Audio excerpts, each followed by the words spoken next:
Hi, this is Lenny, and I'm with Indivisible Illinois, and this is our Thursday 7 o'clock live stream, Indivisible Illinois, virus-free voting, Illinois. Thank you for being here. We are here on Thursdays, every Thursday at 7 o'clock until Election Day, and we are 144 days out. We have been together for at least 3 years now, or more for some people. At the beginning of 2017, after Trump was elected, many of us organized and marched in the streets with our friends at the women's marches here in Chicago, where I'm from, and all over the nation and truly all over the world. And we came home and wanted to know what to do. A lot of us found the Indivisible guide to be very instructive and action-oriented, and picked it up and created groups locally so that we could hold our president accountable while he's in office. It is almost Election Day, 4 months out, 144 days. And we continue our conversation on how we are going to have safe, secure, and accessible elections. We are in the midst of a pandemic. Today is day 83 or so for some people who have been in isolation, self-isolation, and social distancing. We're continuing to wear our masks locally. We are cautiously reopening in our neighborhoods, and my small business hopes to reopen fully very soon. But also on top of all this, we have a bigger pandemic, which is the racism that has been shown a light on because of George Floyd's death, and we are watching his memorial services in the last couple days. We're still watching to see what happens with the trial with Breonna Taylor, and we are also asking for justice for Ahmaud Arbery and all those who have been murdered basically in the streets in front of us. And so on live TV, on social media, and we come to a place where we cannot ignore the racial and the social justice problems that we have in our own families and communities and institutions that we have held very high in our high esteem. It is a moment that we cannot ignore. Is a moral moment in our movement and throughout the world. We're absolutely heartened to see protests going on all over the state, and including in DuPage, multiple protests where people have not come out before, in Crystal Lake and small villages where students are leading the way, including those in Pekin, Illinois, which I had to look up because I don't know where that is, but that is a small town which has had a history of race, of discrimination in the past, and people are coming out. People are coming out and saying out loud that Black Lives Matter. Here in Indivisible, we have 3 main goals, and which is to hold the House, because we worked very hard to flip some seats in Illinois, including Sean Casten and Lauren Underwood, which we endorsed, Indivisible endorsed. We also, this year, we were proud to get out the vote and help Marie Newman win her primary in March. We also want to flip the Senate, because we know right now there are many things in the Senate that are stuck because of Mitch McConnell, Moscow Mitch. He doesn't like to be called Moscow Mitch. He might have a new name right now. Actually, Rose, you can remind me of what his name is now. Because he's not passing any bills. We need many things from the Senate, and including a CARES Act, which is stuck. And so we also want to fire Donald Trump. So those 3 things: hold the House, flip the Senate, and fire Donald Trump. We know that elections are, they will come and they will go, and there is so much work to do in our progressive movement between elections. And right now it is about following the social justice warriors, including the movement for Black Lives and Black Lives Matter Chicago, is what we are doing locally. Indivisible IL 9 is my local chapter, and I hope that you are doing that too. We are very thankful to be in touch with you today. We're going to listen to Rose Colacino, who is our Indivisible 2020 coordinator, also from José, and also from Jim, and also from hopefully Lance, who are going to give us updates about voter registration and vote by mail. Before we go on, I wanted to share with you, I was never politically active before Trump was elected in 2016, and it was very surprising for my kids to see me step up and do things like organize for the Women's March in 2017 and moving forward there with Indivisible. But they have watched me, and hopefully I am modeling what I would love for them to do, which is to become active in our democracy. One of the things that they gave me this year for Christmas was this book. It's called Activists: Portraits of Courage by K.K. Addison, which they got locally at the Women and Children First Bookstore.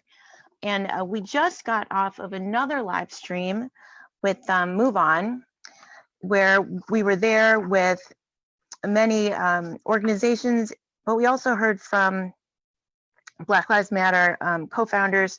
This book has Alicia Garza in here, and she's talking in this paragraph about what's in store and what can people do. And I would like to read it to you. Alicia Garza. She said, "I'm often surprised at how many people care and want to get involved, and they've just never asked. Like, I've been in conversations with family and colleagues where I say to myself, wow, I assumed that wouldn't be something that you cared about. And silly me for assuming that. But the best advice I ever got as an organizer was that if you organize your family, you're a good organizer, because it's not just rhetoric then. These are the people we care for most. The people who changed your diaper, the people who loved you at your 9th birthday party.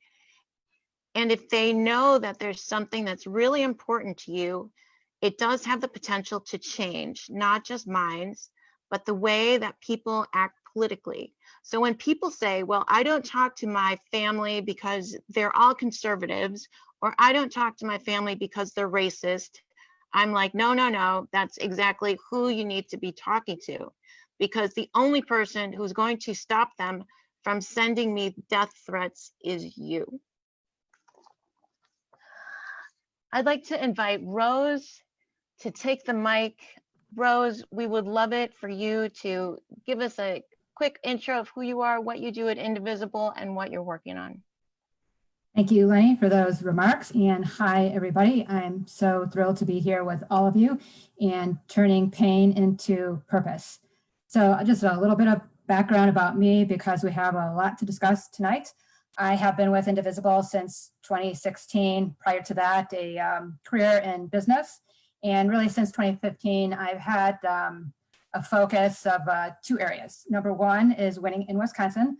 I strongly believe, as does Indivisible Illinois, that Wisconsin is a critical battleground state. And if we do win in Wisconsin, we will win the presidency. So that has been forefront for me.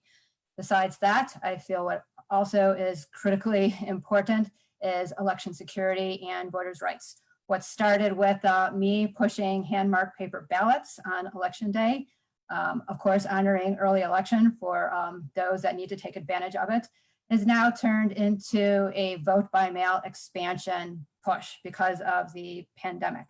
So that is the road that I've been on, and I think those areas have been keeping us all very, very busy. I'm going to start with some remarks on Wisconsin, a little more in depth, But I do want to answer Lenny's question. We were taking a look. We want to make sure we're on the cutting edge of all the news, make sure nothing passes by us. And she was asking me about Moscow Mitch, a very appropriate title, but chokehold Mitch is now trending. So, and there's a whole story behind that, but maybe that's another Zoom call.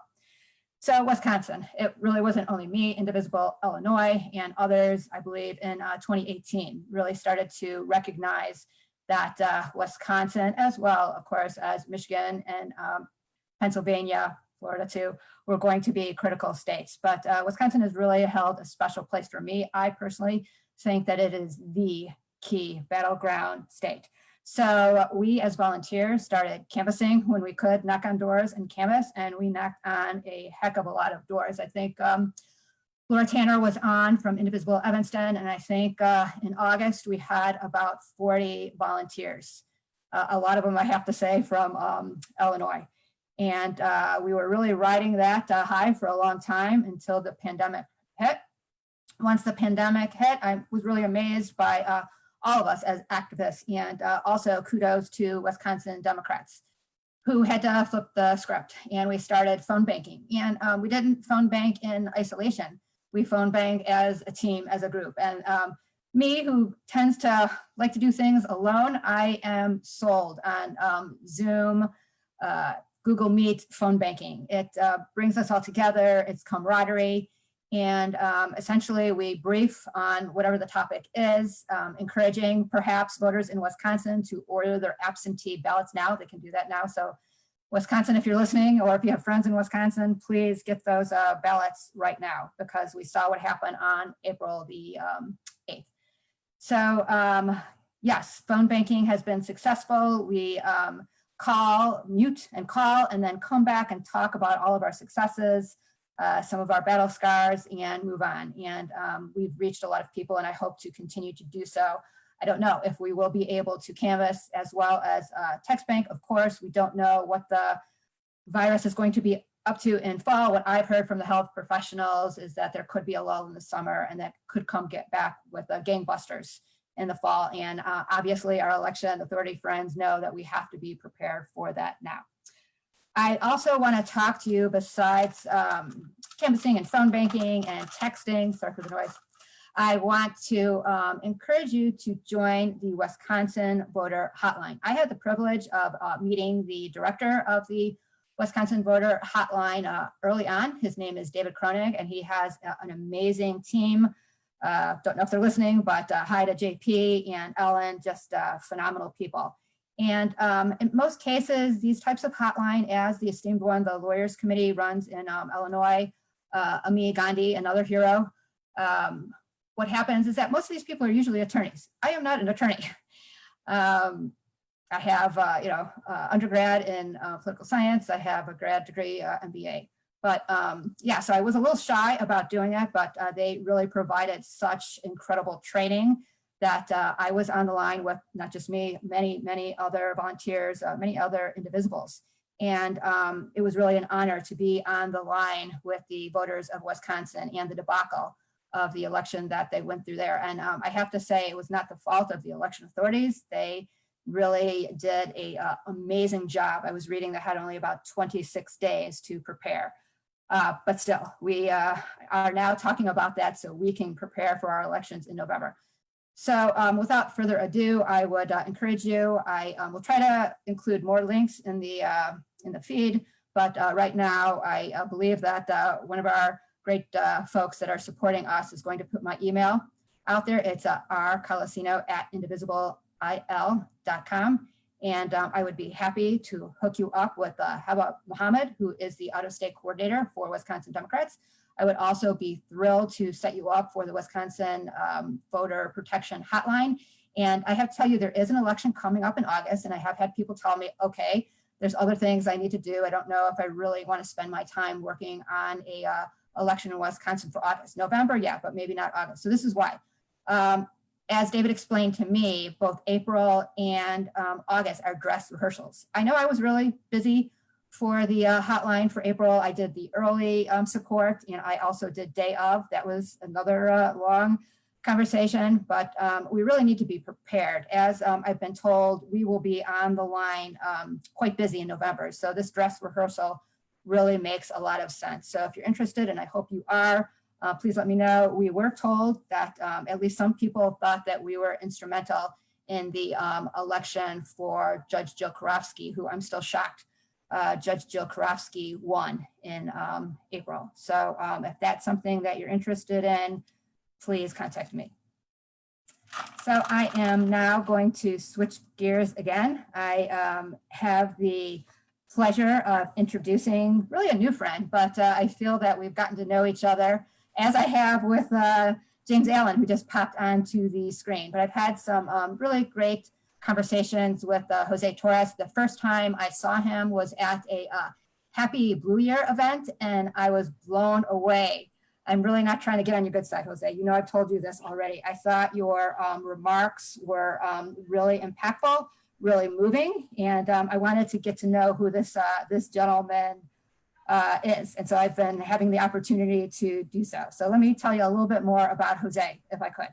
So at a very early age, José became engaged with voter registration and joined several campaigns. And like gangbusters, he became involved with voter reg. As a civic engagement coordinated the U.S. Hispanic Leadership Institute, he registered, more than me, José. He registered over 7,000 voters, and also helped with campaigns to register over 30,000 people to vote in the Midwest. This is a critical area. We've been talking a lot about vote by mail, but also equally critical is that we have to get every interested qualified voter registered in the age of pandemic. So real excited, happy about your leadership, José, and I want to turn it over to you. Thank you. Thank you so much, Rose, for that introduction. I really appreciate it. As you mentioned, voter registration, I think back of myself as a young man, 19, 20 years old, walking all over the streets of Chicago, registering voters with my clipboard, my motor voter form, and my pile of pens, because it was important for me to expand the electorate. And when we hear expand the electorate, all that means is register more voters. That's what we need to do. And even though Illinois is seen as a safe state, at the end of the day, there's a lot of races that are going to come down to a couple of voters. And I'll talk more about that as we move on towards voter registration and all that. But the power of voting is one of the most powerful things we could do as Americans. And I learned this not just by registering myself to vote. Actually, when I was 18, instead of smoking a cigarette, I registered to vote. And for me, it was important because I grew up wanting to make a difference in my community. And the most important thing we could do as Americans is vote. But it really hit me hard when I was registering voters downtown. I was at the Dirksen building. And we were at the naturalization ceremonies. And I was seeing immigrants from all over the world coming out, going in as residents, coming out as citizens.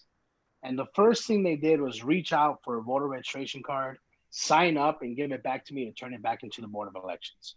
And they were so excited to vote.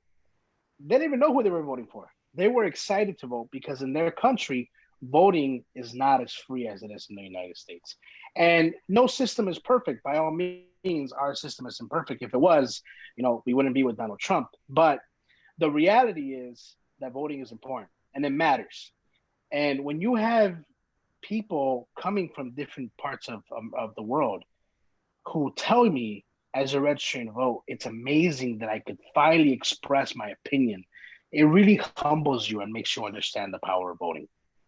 So when we look at, what does it mean to expand the electorate? How do we do that in the age of the pandemic? It's scary, right? I went to go get my haircut today and I was wearing my mask and my barber had to go around my, the elastic that was holding the mask onto my ears. And if that's difficult, I could imagine that voter registration will be difficult too. But it needs to happen, and I'll tell you why. Back to the two races are important. We have two solid progressive candidates in Chicagoland that are being challenged by Republicans. Underwood is being challenged by Oberweis, and Marie Newman's being challenged by Frisoloni. This is not over. If we don't expand the electorate, we could lose those seats. We need to get out there and register to vote. And if that means that we go out there door to door, we do it with proper PPE. There's a ton of different apps that we could use now, like TurboVote. I believe that the Chicago Board of Elections still has motor voter forms, which can still be used if you decide to do that. But it's important that we get out there and vote and register to vote, because we need to make sure that we solidly take the state and that we keep it blue. And voter registration is one of the most important things you can do for your neighbor. If you know someone who's 18, who's graduating out of high school, who is a citizen of the United States, along with that graduation gift, give them a voter registration form and have them fill it out. Bring it back and turn it in yourself if you must, because it's important that we do that. And in discussing this, and you could interrupt me anytime if you have any other questions, I want to go over some misnomers on voter registration. Because when I was younger and I was doing voter registration in the CTA lines, on the balcony to the CTA, or I was going into neighborhoods at festivals, which probably are not going to happen this summer, or going door to door as I was talking to people about the importance of registering voters, I got a lot of misnomers that I wanted to address. And the first one that I always got was, I don't want to go to jury duty. Well, you don't go to jury duty. Voter registration has nothing to do with you going to jury duty or not. It's all about voting. That's what it's about. And sometimes the same message of jury duty is being spread out by those who don't want you to vote, because they don't want to expand the electorate, because they know that the progressive power comes within the expansion of the electorate. And when I get asked by individuals who tell me, well, what's the point of voting? Donald Trump got elected anyways. Well, there's a lot of local races. In Chicago, we're going to have state rep seats that are up for grabs. Congressional seats are up for grabs. And it's important that we vote on every single one, because it matters that we get out there. So when we do talk to that precinct captain and we need that thing fixed, you could say, hey, I'm a registered voter, and I want you to remember that when you knock on my door. Another misnomer, what else can I use my voter registration card for? Easy. It's another state ID. People don't know that. My day job is an academic advisor. And a lot of my students will come and see me and say, well, I need to confirm your address. Can I see your ID? And they will reach into their pockets and say, well, I don't got my ID. And I'll ask them, do you have your voter registration card? And they're like, yeah, I carry that around. I don't know why. I'm like, guess what? That's an ID. And with that, I'm able to lift the residency hold, because it represents the address that you live at. You have to vote where you live. So it's another form of ID that could be used in the case that you lose your ID and that you may need to renew it, or even get your license renewed if you can't find another version of ID. So there's a lot of different things you could do with a voter registration card, besides just voting. But the most powerful thing that we could do with a voter registration card is vote. And it's free. It costs absolutely nothing to vote. Like I said earlier, a lot of people spend so much money and energy to immigrate to the United States for the dream of voting. And it's up to us, who are organizers in the community, who believe that it's time to make a difference, to go out there and register people to vote. Because without that registration, we're not going to change America. We talked about what's going on with Black Lives Matter. And the way you eliminate some of these individuals who are at the national level creating divisive laws is by voting them out. And how do you do that? You expand the electorate, right? You were telling me earlier, Rose, that voter registration has really plummeted and over because of COVID, right? That's scary. That's very scary, because that means that those that don't want you to vote are not going to tell you that voter registration is down. So it's up to us that we go out there and we register to vote. So a couple of takeaways that I want people to think about. When you're registering people to vote, it's no different than selling something to them. The difference is you're selling them their ability to be engaged in the democratic process. And that democratic process is casting their ballot for the change that they want to do. And sometimes, yes, you have to be a little charismatic. You have to be persistent. You got to make sure that you understand what you're selling them. Because at the end of the day, door to door, it's important that these individuals realize that what they're getting out of this exchange is the ability to go out and vote. They already have it. They just got to register to do it. And my number one advice is don't get discouraged. you're going to get a lot of no's. A lot of people tell you no and they reject you and they ask you to leave them alone. But at the end of the day, we were talking about persistence because we need to make sure that we continue fighting for voter registration. And there's a lot of different ways to have that conversation. And it could be about personal responsibility, why it's important to vote. It could be about power, the power you will have over your precinct captain or your elected official when you call them on the phone and you let them know that you're angry at them and you're going to vote against them. Or something as simple as, going to the library and using your voter registration card as another ID. There's a lot of different reasons why to register to vote. It doesn't matter why you do it. The important thing is that you do it.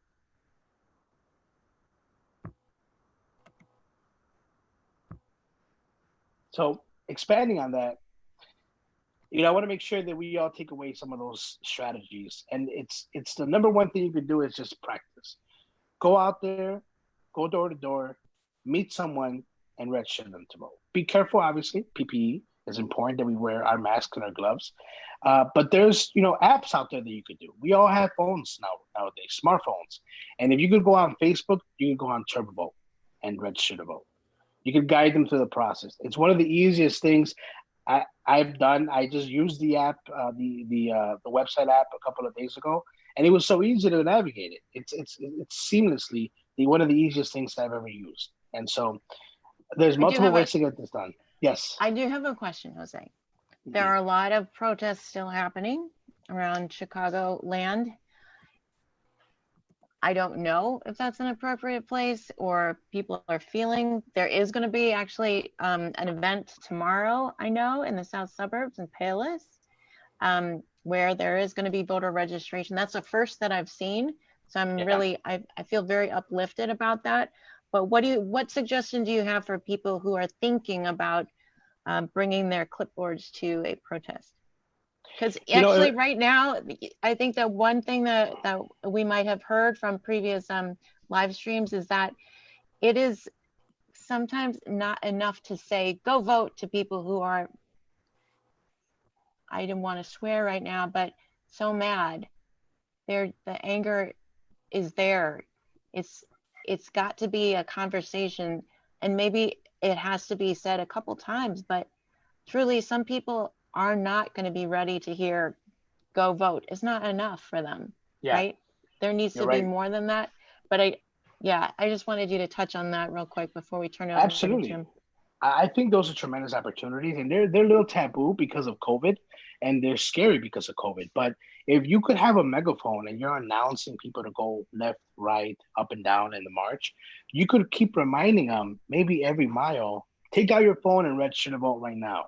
If you want to make a difference, register to vote right now, right?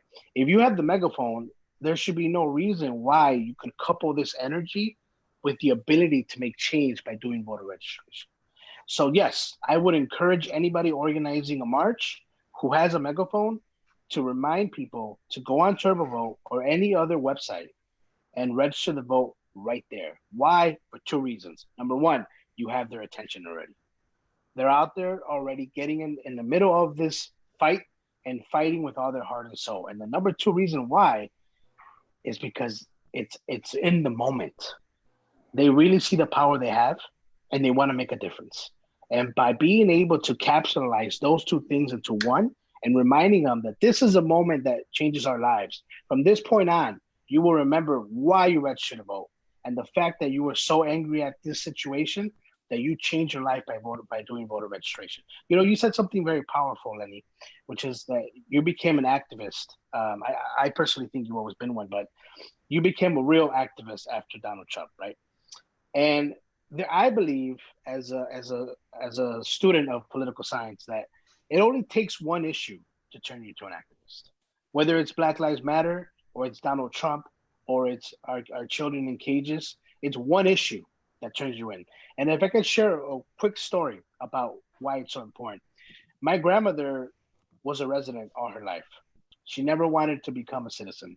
And then when W got elected and they were talking about deporting all people, all Latinos back to their home country, she was so angry.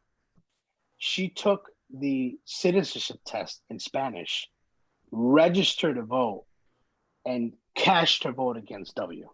And even though he got reelected, from that point on, at 67 years old, she became an activist and she became a voter. And it only takes one issue to change your life forever. So I believe that if you really care and you believe in this thing that we call democracy, you use it by voting. Thank you, Jose. That was such a fantastic ending. Thank you for getting us excited to register people to vote again. We have hundreds of deputy voter registrars out there who are ready, and we have even more calling us wanting to know how is it that we can become deputy voter registrars. The offices are going to be open again, and so we'll plug people in. But thank you. Keep in touch with us, and we'd love to hear updates, and let us know online how to reach you, and where we can find you and which protests to come and see you at. But thank you so much, Jose. No, thank you, Lenny, for the opportunity, and let's go out there and vote. Rose, I'm going to pass it back to you. Yes, and once Jose, with hopefully some help, gets done registering as many possible qualified voters, we then move on to vote by mail. So we've seen what has happened in Wisconsin in our past of April, and most recently this week in Georgia. And again, despite best efforts, we have a lot of work ahead of us. So I am going to discuss our progress from Indivisible Illinois on vote by mail, and then I'm going to turn it over to Jim after my introduction. So just to give everybody some background, this all started for us about 2 months ago, around the time that the virus broke out. And like I said, my earlier remarks, I was pushing one thing and now I'm pushing something else. I'm most definitely pushing, as well as a whole vote by mail task force, we are pushing expanded vote by mail. So we started 2 months ago calling all of our electeds. We called mostly our state senators, our state reps, the leadership in the Illinois Senate, and the leadership in the House. We called the governor, we called Steve Sandvoss, whomever was a decision maker, we might have even called you too, Jim, I'm not sure. But yes, so we did that for 2 months. And as some of you know and have heard me say in the past, our position was that, and by the way, this is a good position to have, I think, because it is also held by people like Stacey Abrams and people like Elizabeth Warren, who are heroes in our movement. So what we had been asking for is a ballot sent to every active qualified voter, especially during the pandemic. I do applaud the Illinois Assembly for expanding vote by mail. I just think they could have gone much further. And also, I just want to take note that Michigan, with a Republican legislature, they are sending applications to every active registered voter. So we are going to most definitely support this bill because we want to make sure that every election authority and voter is successful, but we also will be working on expanding the vote even further. So thank you for letting me say that. I also want to tell you, yes, Lenny said it was 140 days, but let's see, yeah. It's 144 days, if I speak clearly. It's 4 hours, 18 minutes, and 56 seconds. So time is ticking. So right now, what I propose to all of you out there who are wondering, now that I called my electeds and now that this bill I suppose is about to be signed by Governor Pritzker, what can I do? Well, Jim is going to tell you about that, but I just want to encourage you to work with your election authorities. I've had the pleasure of meeting Tonya Rice, who is the Director of Elections for suburban Cook County. I know, as many people do in Illinois, that it's not all about Chicago, so we took a road trip out to Peoria, and I met with Thomas Bride. I hope to meet with Aaron Amons, hero in Champaign, and as many election authorities as I can. Just recently, I have been acquainted with James Allen, and it's been a pleasure. We've had a number of really constructive, productive phone calls. So I just encourage you, if Lance Gove and James Allen are your election authorities, please call them, get to know them. We are hopefully strategizing together and trying to determine how we as advocates could be of service. I also want to remind you that we need some funding. So there's a bill out there. It's called the HEROES Act. It has been passed by the House Democrats, and it's somewhere on its way to the Senate, and it's really an amazing bill. And I think if we push hard enough, we can make something happen. But again, we have to push hard and we have to keep calling. And the bill includes $3.6 billion for election security, and we need it. There are states, there are election authorities that might not be as robust as Chicago and suburban Cook that have a small staff. We need funding, not only Illinois, but all of the states, all 50 states. It also includes, besides $3.6 billion for election security, it includes $25 billion for the post office. There's been a lot of talk about saving the post office, and I think it might be possible, but geez, vote by mail will be incredibly tough without the post office, and there is talk of it losing liquidity. I've heard some say by the summer, I've heard others by the fall. So we need to fight for the post office. The post office is for the people, and there are actions, if you want to look them up, from Public Citizen and also Indivisible National to make this happen. I do want to do a shout out before I start my introduction for Jim for the Indivisible Illinois Vote by Mail Task Force. It has grown by leaps and bounds. We started out with just a couple of us. Now I think our spreadsheet is up to 50 people. We have weekly meetings every Wednesday where we strategize and we set up our actions. And it is, I want to tell you, action oriented. Those meetings are 7:30 p.m. every Wednesday. We had the pleasure of having Jim Allen and Lance Goff on yesterday. And we hope to have other election officials on in the future. I also want to tell you about a presentation that I've had the opportunity to make with Common Cause Illinois and Indivisible. And we've been, again, doing this for about 2 months, getting the word out, voter education, voter awareness. I don't know if everybody was 100% on how vote by mail worked in the past. And now we have new legislation. Hopefully, Jim, you can delve into that and explain that to everybody. But Common Cause and I have given probably a dozen presentations. We're happy to give this presentation to you and your group. So I do have my email again for all of this in the feed. So now I can finally introduce Jim, and I want to hurry up. I want to give him as much time as possible, and I hope you don't mind and give us the opportunity to go over because he has a wealth of information for us. Jim served as communications director of the Chicago Board of Elections since 2006. Chicago is one of the nation's largest election authorities, serving 1.5 million voters. He oversees outreach, media relations, advertising, strategic planning, and a whole lot more. Jim, happy that you're here. The mic is all yours. Thank you. Thank you so much, Lenny. Thank you, Rosemary. Listen, it's a pleasure to be here. I want to talk about what people can expect to change for 2020 and how we're trying to make sure that as many people as possible not only have the opportunity to vote, but can vote safely and securely and in a healthy way. So there's a document I have here, if I can remember how to pull it up here.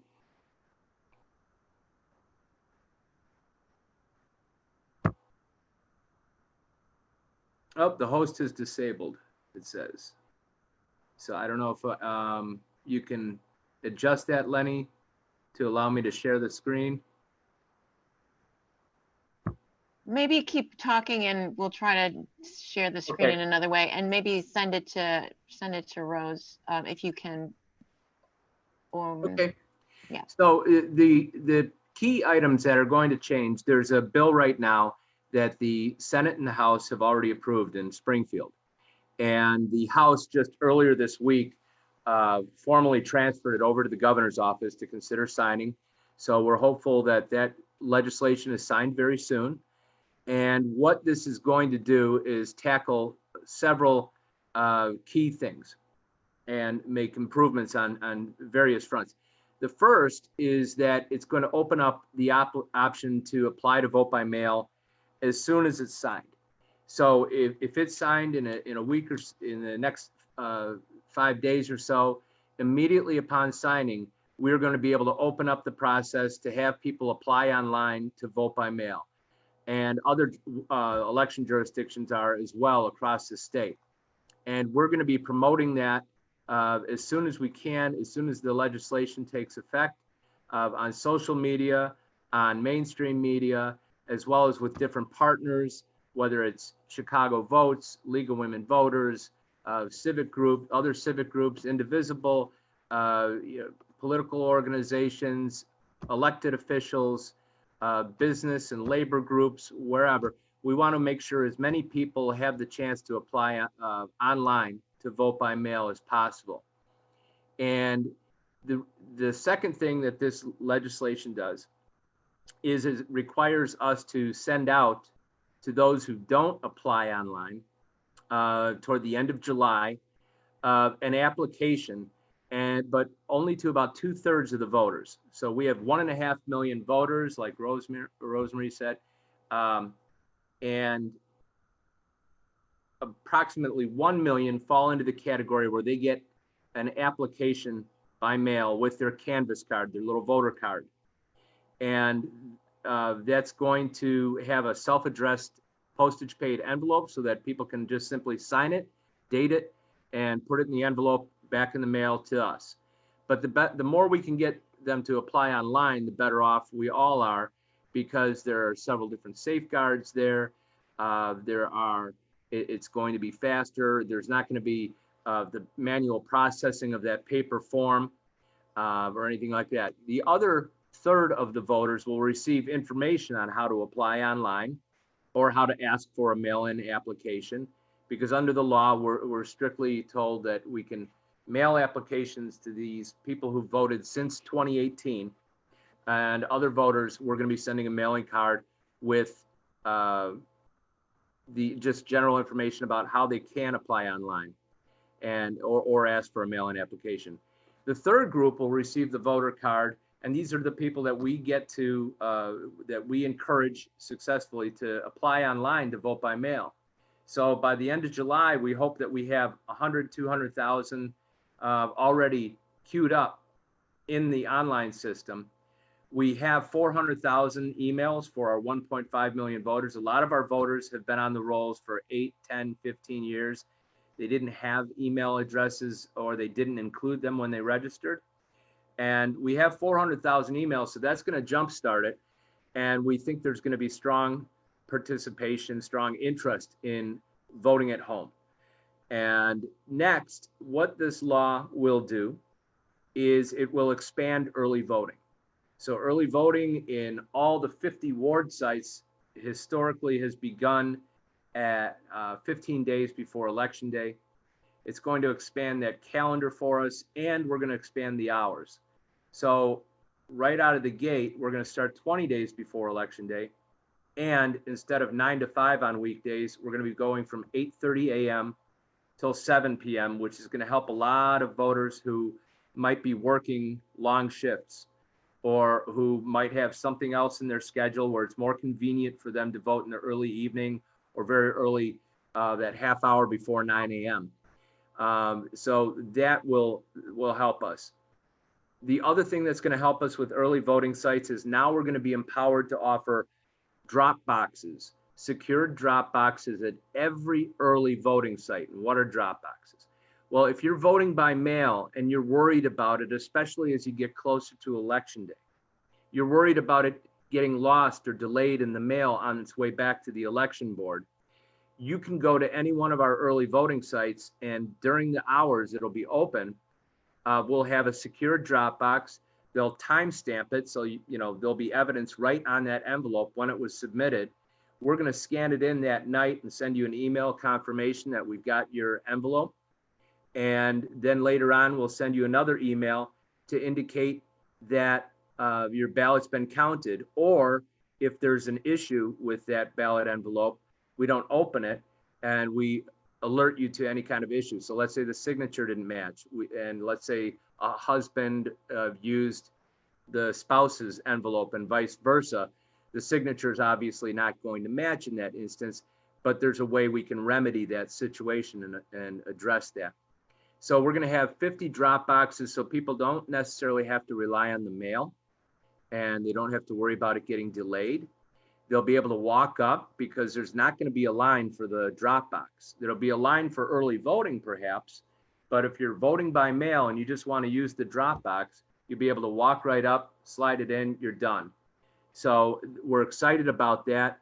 They use drop boxes successfully in Colorado, in Washington State, and in Oregon, and now in growing numbers of jurisdictions in California.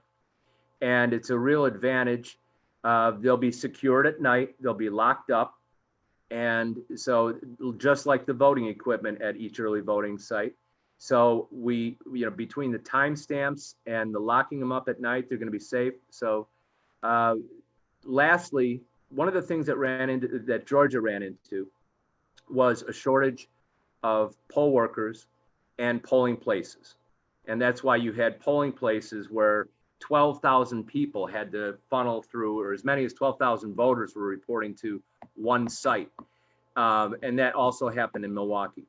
One of the things that the legislation does is it makes, not for all workers, but for state agencies and city and township governments, all local government, it's going to be a state holiday.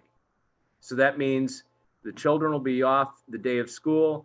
That's going to afford all election jurisdictions more access to school buildings, and not only just access to school buildings, we've always had that to a degree, but even larger rooms. Perhaps we're going to be able to use the gymnasium or the cafeteria where we weren't able to use that large space in the past. Next, by making it a state holiday, they've also opened the doors so that 16 and 17-year-olds can take the training and serve as poll workers on election day. As many of you know, a lot of our poll workers are over the age of 50 and 60 and 70, and they're a little averse to serving in a COVID-19 situation. Now, we're going to have a lot more time, unlike when in the primary, it literally happened 5 days before the primary. Everything exploded and it was declared a global pandemic by the World Health Organization, literally 5 days before Election Day. This time, we've obviously got a lot more time to ramp up, have PPE, have plexiglass shields, make it safer for our workers, make it safer for our voters, have processes involved, even have a limited amount of masks for voters in addition to our poll workers. So there are a number of different safeguards that we're going to be able to put in place in November that we weren't able to put in place in March. And with that, I'll take any questions you might have. Thanks, Jim. I have one big question, which is all of this information can be found where online? Well, we're hesitant to put it on until it's signed into law, but I can share with everyone. I'll put a link out there with a PowerPoint presentation that I was going to show. So you can see what the law provides for and what we're excited about and what we're planning to do. Okay, that would be great. Because people, for instance, might want to know how can they become a poll worker, and or how can they become an election judge or an election coordinator. Those things are found on your site right now, right? Yes.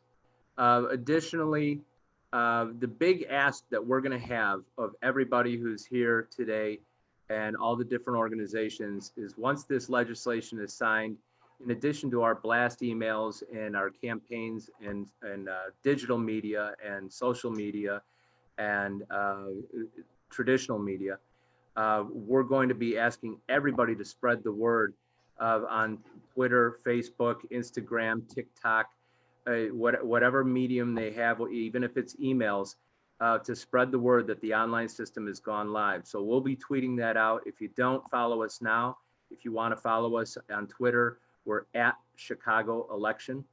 And if you want to visit our website, it's chicagoelections.gov. Jim, you talked about a few dates. You said, can you go over the dates that people should understand and put on their calendars right now? Sure. Once the legislation is signed into law, we're hopeful that's in the coming week or so, or maybe sooner. So by June 15, see if you can apply online. We're spring loaded to update the homepage of our website so that the online application to vote by mail will be available as soon as the law takes effect. Right now, the current law doesn't allow the applications to begin until August 5. So we have to operate under the current law until this legislation is signed and made law. So please check back at our website at chicagooelections.gov in another week or so and see if the online application to vote by mail is live. Watch your emails. If you recently registered in the last 4 years, chances are you'll have an email address because most people who've registered in that period have used online registration. And in the process of using online registration, they often provide an email address. So watch your emails as well. And then watch social media and be sure to share and retweet and repost those links so that we can get the word out and get as many people applying as possible. Jim, you talked about, actually, I have a question. Maybe we need to talk about it later offline, but actually I was very curious, can anybody just go online just to register to vote, even though they know they're registered to vote? Can they re-register and just confirm their address? You can usually visit your local election authority. I know this is definitely true in Chicago, and check your registration now.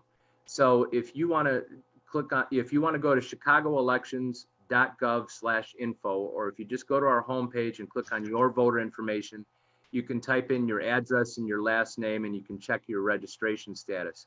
You can go to our voter registration page and we've got a link to the state's online voter registration system. And as long as you have a driver's license or a state ID from Illinois, you can register for the first time, file a name change, or file an address change, even if that state ID or driver's license is out of date. Even if it's got your old address on it, you can still use that driver's license or state ID now to register at your new address. That's very important for people to know because a lot of people think, oh, well, my driver's license is out of date. The driver's license is used by the State Board of Elections to verify that you are Joe Smith or Josephine Smith. It's not meant as, to prove where you live now. Okay. And then can you explain a little bit, because you are from Chicago and every election authority runs their elections independently, correct? Correct. So for instance, if you lived in Shawnee, what do they need to do? Is it better to go to their local election authority or to go to the state online voter registration and apply there? Is there a statewide website where people can go to? Okay. The Illinois State Board of Elections allows you to find your local jurisdiction.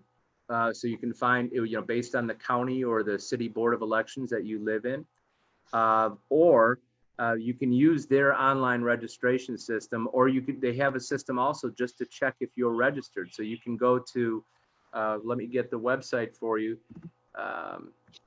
The Illinois State Board of Elections, which is. But this is also the same site where you can apply to vote by mail, Jim? No. So if you're registering for the first time, yes, they'll add a checkbox once this legislation takes effect. If you're registering for the first time, or if you're updating your address, or if you're filing a name change, you'll be able to use that site. Otherwise, it's best to visit your local election website, your local election agency, whether that's Monroe County or Sangamon or DeKalb, what have you. You visit your local website to look for your online vote by mail application. There's also in the legislation the provision to allow for emails and other types of applications where if you simply send a letter to your local election authority or an email with information, they might, send you back a form to fill out. But still, emails to your local election authority can help launch the vote by mail application process for any voter in Illinois once this law takes effect. So the website for the Illinois State Board of Elections is elections.il.gov. Again, that's elections with an s.il.gov.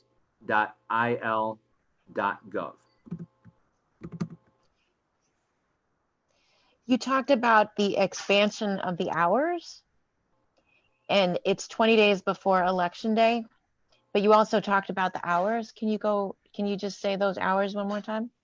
Right. So we're going to be open weekdays from 8:30 to 7 p.m. And then on weekends, we're going to be open from 9 a.m. to 5 p.m.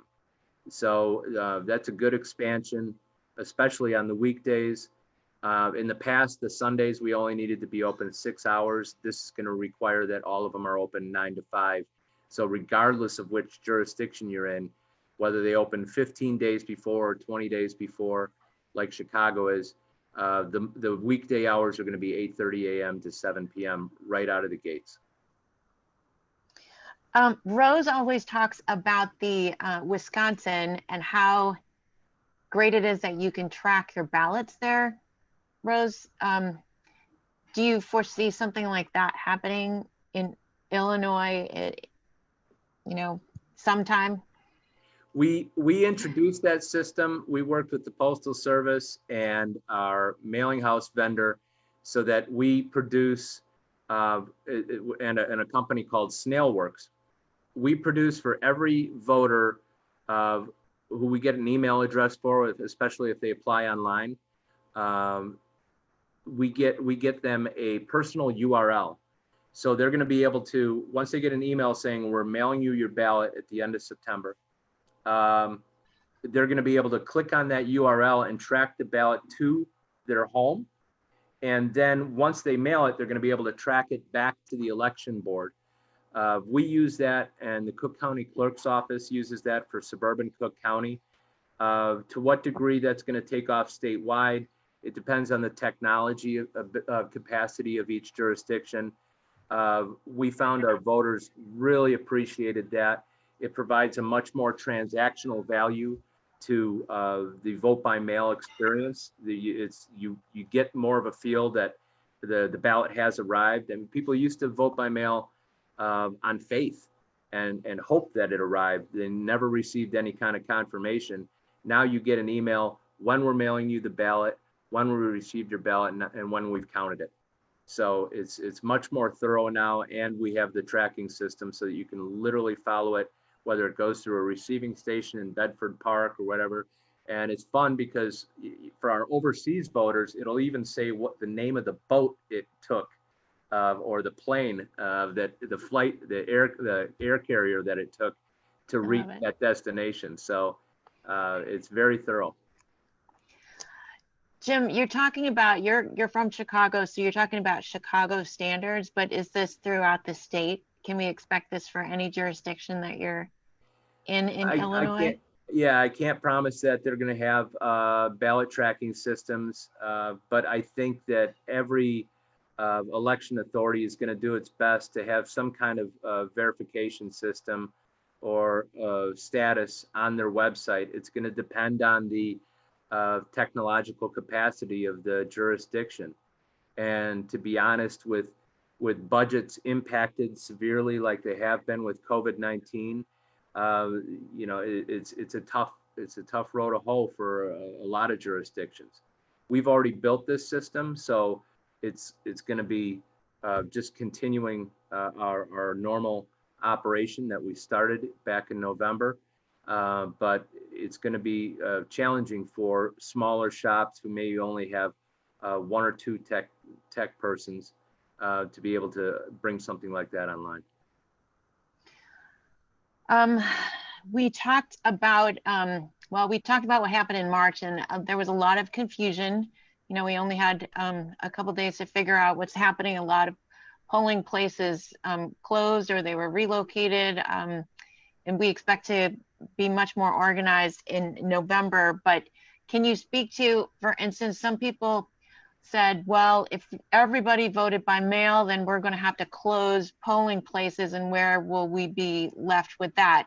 So can you speak to that at all? No, absolutely. A couple of things. We're really grateful to our poll workers. Our poll workers, for the most part, showed up. We're also grateful to our polling places department. Brandon Pickens and his team at the Chicago Election Board, they were able to relocate 188 precincts, all out of private facilities that bowed out in the week before Election Day. It was a very challenging time. We also owe a debt of gratitude to the media, who helped spread the word that people can find their new polling place at chicagoelections.gov. And at the end of the day, Chicago outperformed the rest of the state by roughly a third. So the statewide average was about 28, 29% turnout. Chicago was 38. So in spite of being at literally the hot spot, we were the worst place for the epidemic at the time of the entire state, and yet we got a higher percentage of turnout by roughly a third, and our voters were patient with us, and the schools were closed, so we think that helped voting later in the day, and fortunately it worked out. But looking ahead to November, now we're going to have the schools and other park and library with the state holiday, more access to public facilities. The issue that we ran into was with private facilities, and private buildings can bow out at the last minute. So we're going to look to avoid those wherever possible. We're going to have more large spaces. If there's more vote by mail, we're still going to offer the same number of precincts and polling places as we would, because we never know how many of those voters might change their mind and decide to vote in person or some other situation like that. We want to make sure that if there's a supersized turnout of 1.2 million voters and we handle 350,000 through early voting and another 500,000 through vote by mail, that we're going to be able to easily handle the remaining 4 or 5, however many 100,000 show up on election day. We're expecting a very large turnout. There's been interest in this upcoming election for years. And so we started getting emails, how soon can I apply to vote by mail, one day after the primary. So that kind of signals the interest out there. That's great. Well, I was an election coordinator at the Swedish Museum in Andersonville for the primary in 2018, and that was amazing. That was quite an experience. My machines, trying to get those going so that we didn't have a line. That was, still think about that sometimes. Really grateful to my senator who came by with donuts. So it was a great experience. I would recommend it to anybody who's interested in how they can help on election day to consider being an election judge, election coordinator, a poll watcher. Look into it now. We need everybody involved in any way that they can, including helping their friends and family make a plan to vote this year. It is so imperative. We're in the middle of a health pandemic, and the biggest election of my life, maybe some others too, but I feel like Chicago really is leading the way in terms of how to do it right. We are the third largest city in the nation, so all eyes on us. No pressure, Jim. But go ahead. So we're also going to need help in the coming months. So we're going to be hiring hourly part-time workers for both our warehouse and our offices, because going from processing 100,000 vote by mail applications to something like 5, 6, 7, 800,000, however many we end up doing, based on what we've seen in Iowa, in Indiana, in Nebraska, and Wisconsin. We think that's a reasonable expectation. So ramping up something like that, that means we're going to be doing a lot more work in the shop as opposed to out in the field. So there's going to be processing of applications. There's going to be the preparation still of all the equipment for the 2,000 precincts. So as well as new items such as PPE, plexiglass shields, all kinds of different things. So there's going to be a lot of work to be done in our office and at our warehouse. So we're going to be hiring a number of part-time hourly workers in the coming months to ramp up for ahead of November, as well as the weeks that follow November. Because as we were talking earlier this evening before this, election night is not probably going to we're going to know definitively who won or who lost. With this many vote by mail ballots, they're used to it in Washington and Oregon. They just shrug and they know it's going to be 2 or 3 days. And the national media tend to have exit polls or voter polls that they rely on to try to call those states. But in reality, Oregon and Washington and Colorado will continue the vote counting for 3, 5, 12 days after Election Day. And now we're going to be joining that state, and so are a lot of other states. Jim, we are so grateful that you spent so much time with us tonight, and we would love to have you back, because we're going to have, I'm sure we're going to generate a lot more inquiry into everything that we touched on today, which was a lot. I'm really so thankful. Rose, did you have any other questions or comments that you wanted to? If there's time, Jim, if we could ask you to respond to voter fraud. When we've been out and about presenting our deck, it comes up often. And if you could just say a couple of words about vote by mail and voter fraud. Yes. So when the envelope is returned, one of the things that we have to do is verify the signature based on the signature in the voter registration record. And so that's the one key step. We also have to respond to any kind of inquiries that we receive if someone were to file a complaint about any kind of effort to try to obtain their ballot from them, their ballot return envelope from them. So we have to look into that kind of situation.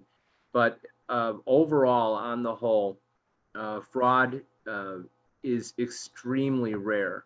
You're more likely to be struck by lightning twice, and the fraud that can occur, you're talking about a retail level of 1 vote at a time, as opposed to a wholesale level, such as, we heard about many decades ago where there might be a precinct that had only 800 voters and there was a report that 1,100 people voted.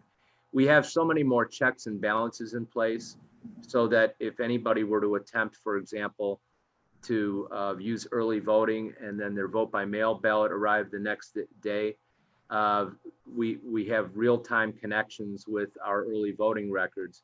If they were to attempt to go from one early voting site to another, they have real-time connections, so they can't do that. They can't even go back out in line and do it because it's logged and updated on a real-time basis. And the same thing on Election Day. We have to safeguard because we have a network system of all of these electronic poll books at the 2,069 precincts, so that if someone were to use same-day registration at one location, they couldn't do so at another. And then at the same time, you have to guard against mistakes that a clerk can make. And the most common one is logging the wrong voter. For example, you have Mary Smith and her daughter, Mary Smith, living in the same house.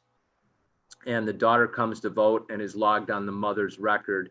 You still have to have a safeguard so that when mom shows up and she wants to vote on her registration, there's a provisional ballot and we can look at the situation and then verify, oh, that was a mistake with the daughter voting on the mother's record, and we can adjust that and, credit one account and debit the other one, and then count that provisional ballot. So you have to have safeguards both ways, both against fraud and also to protect the franchise and the access to the franchise.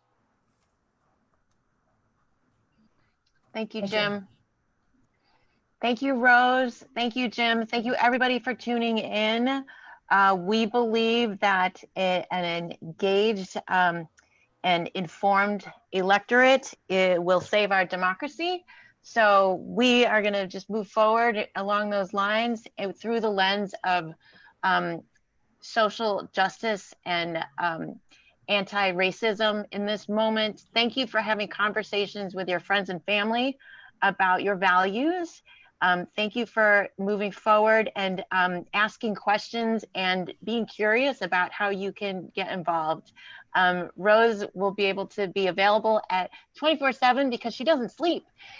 And I want to shout out to Jessica Motzinger, who's loaned us her Zoom.